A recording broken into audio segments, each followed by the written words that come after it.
Alright, YouTube. Smoky 1979 here. So, I haven't really talked about much about the old girl. I've put a couple videos about Dodge Ram, second generations, Cummins up, but I just really haven't talked about the old girl. So, I thought I'd make a quick little video here because I got another one coming up and I need to do this one first. So, I have owned her for the last 14 years, I guess. Bought it with 32,000 miles on. I was the second or third owner, I can't remember which. And pretty much was an everyday driver until I guess about a month and a half ago. Every time something breaks, I just fix it and keep riding. Not always a perfect fix, sometimes a patch or whatever, and some of y'all probably know where I'm coming from. Don't have a lot of money, just kind of do what I can when I can. I've done numerous things over the years with her, so I'm gonna kind of go through some of the things I've done with her and then kind of explain some of the stuff I got going on actually. So I probably should have made this video a little bit earlier, but I didn't. So it is sitting with the factory lift in the rear, the factory blocks, whatever. The front, I'm doing 3-inch coil spacers. I have Top Gun arms on her there. They're good for I think 3 to 5 inches. I've had those for, I don't know, 4 or 5 years now. I've been pleased with them. They help recenter the front end up, doing the 3-inch coil spacers. It kind of brought it back there, so that helped push it back forward. I've been really happy with them. Running 35s currently right now on 3rd generation wheels. I've had anything and everything there is to run just about. These are the Fun Countries, Dixie Peck Fun Countries. I've been really pleased with these. They ride really good, on-road and off-road. I go up to the mountains a couple times a year and ride some gravel roads, and they really grip good. They're getting kind of wore down now, but you can see they still have a little bit of life still left in them. They go a little bit longer. I've had Nittos. I've had Mickey Thompsons. The Mickey Thompsons were really good. I did run some 37 1250 military tires on here with the Humvee bead locks. They wore exceptionally well for a heavy truck like this, but they were rough riding. Kind of word to the wise of those, if you haven't went that route and think about ever going that route, and number one, you have to have spacers on there.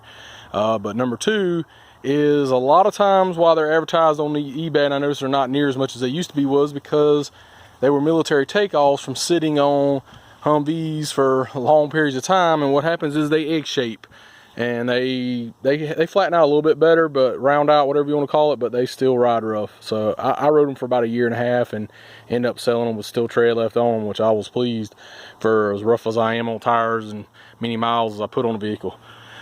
I painted her myself, first vehicle I ever painted, I guess about 1.5 years or so ago. Wasn't perfect, but for what I got in it, doing it myself out in the yard, it turned out pretty good.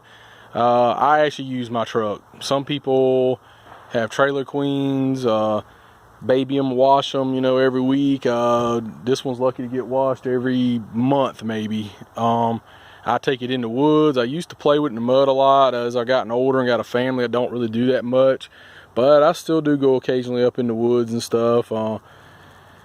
Had a winch bumper on the front, of course. Just pulled it off. Getting ready to probably go a little bit different route on my teardown here, and I'll talk about that later. I do have a winch bumper on the rear too, to match. I only had a front winch though mounted, but you could put one in the rear of this, as you can see right there for the license tag. Got 4-inch Stradic Diamond Eye exhaust on it. I do have 100 horsepower DAP sack injectors in it.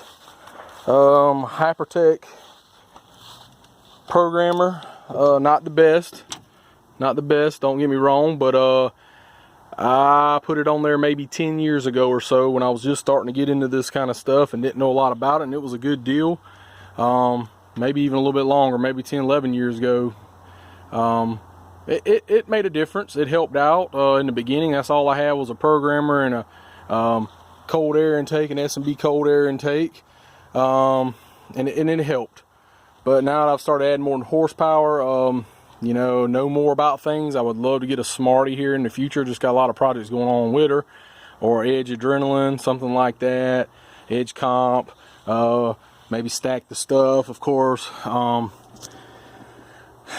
With the 2002, that's what this is, Dodge Ram, they came with a HY35. Really small, kind of limited turbo. The main difference is you couldn't adjust the wastegate like you can some of the others, you know, by putting the little elbow in them and stuff, the way it's made. If you have one, you know what I'm saying. So after some research and everything, I ended up putting my hands on an HX35, and then I got a hold of a really good deal on an HX40 compressor housing with the wheel from a tuner guy near me, you know, with a little import, and he was going a different route. So I got a really great deal on it, and I rebuilt the turbo myself, and I modded the housing out myself. The not the compressor here, but the backside here. I'm trying to think off the top of my head. I can't think right now, but if you know what I'm talking about, I actually modded it to fit that wheel, which is, I believe, a 58 millimeter. I believe, if I'm right, a little bit bigger than HX35. Keep the HX35 turbine side, so you know the 40s, I've heard a lot about them snapping off, whatever, so that's why I went that route. Did do the DAP 100 horsepower injectors. I probably need a little bit more turbo. I think this is borderline for it right there. It did lower my EGTs, realistically maybe 100, 150 degrees. That's some.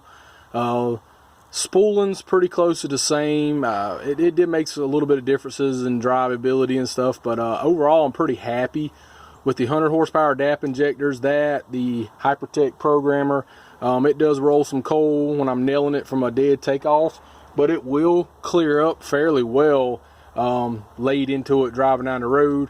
Running 60 or so, if you nail it, it'll blow a little bit of smoke out, but it ain't like a freight train or nothing. It's just a little bit. So I imagine with a little bit bigger wheel there, it would probably clear up some more. Yeah, I don't have a big budget. I like doing a lot of things on my own, saving money and just doing the work myself. I may try to put a little bit bigger wheel up in there and keep this set up. Maybe do a 62 from a 58. Thinking that'll probably clear me up enough from what I'm doing right now. But if you're around this stuff enough, you know it's never enough. You're going to do more and more and more. And do I do a 62 and then a year later want more? Hey, I might, you know. But again, put a cheap wheel in it, do the work myself, drive it for a year or so. Who knows? It might be 2 or 3 years before I run a Smarty or whatever. Just depends. We'll see how money goes. I took the S&B box off of it that ran in here. If you ever seen them, it mounts in that box, the clear top and everything. I actually took that off, try to open it up, get some more air. Again, this is just laid up here because, you know, I've got the front end tore apart right now. And again, we'll kind of get in that to the next video here. My projects are going on. I'm just kind of want to talk about the truck a little bit.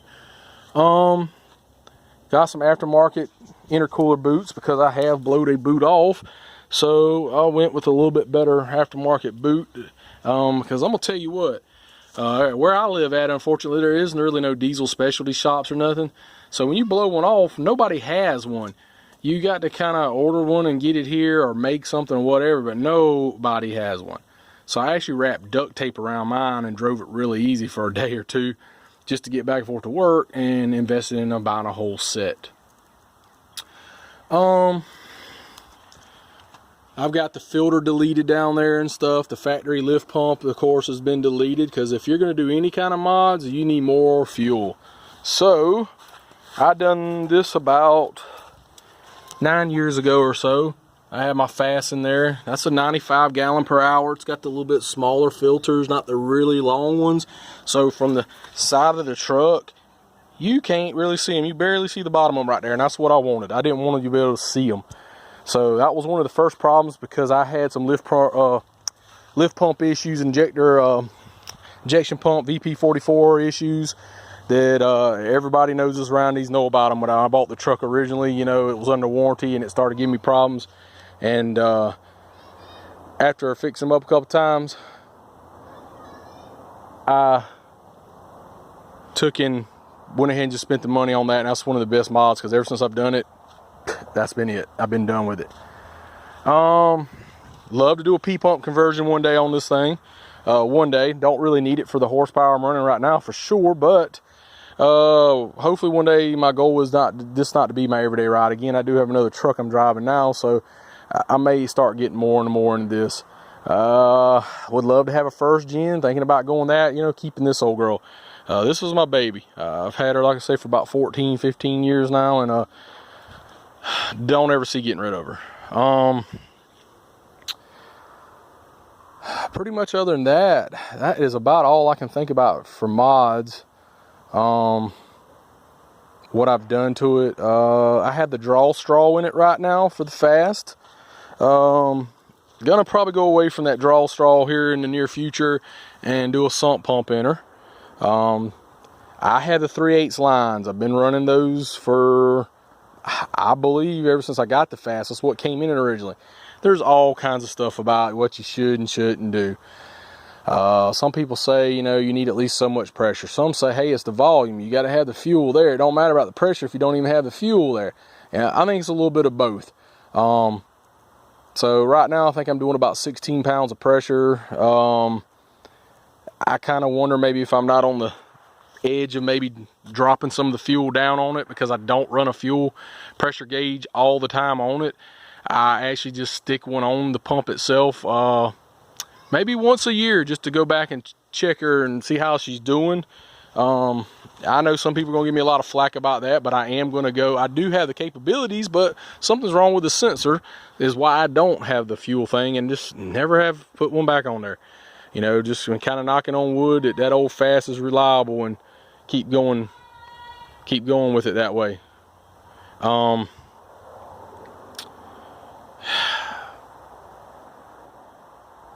I think that is about it for this video. So what I'm going to do is close this one out, and kind of talk about my future mods here and what I've got going on here in the next video. So that is it for the day. Kind of give y'all a little history about my 02 Dodge Ram here, Cummins diesel, 24 valve, what I've done to her at this point, and then I'm going to go into what I'm going to do to her real quick. It does have 14 gears in her, Dana 70 rear disc brakes, Dana 60 front. Come with the mirrors, of course. You know, I know some of the older ones don't have these type mirrors, they switch them out. So that's it for this video. Thanks, guys.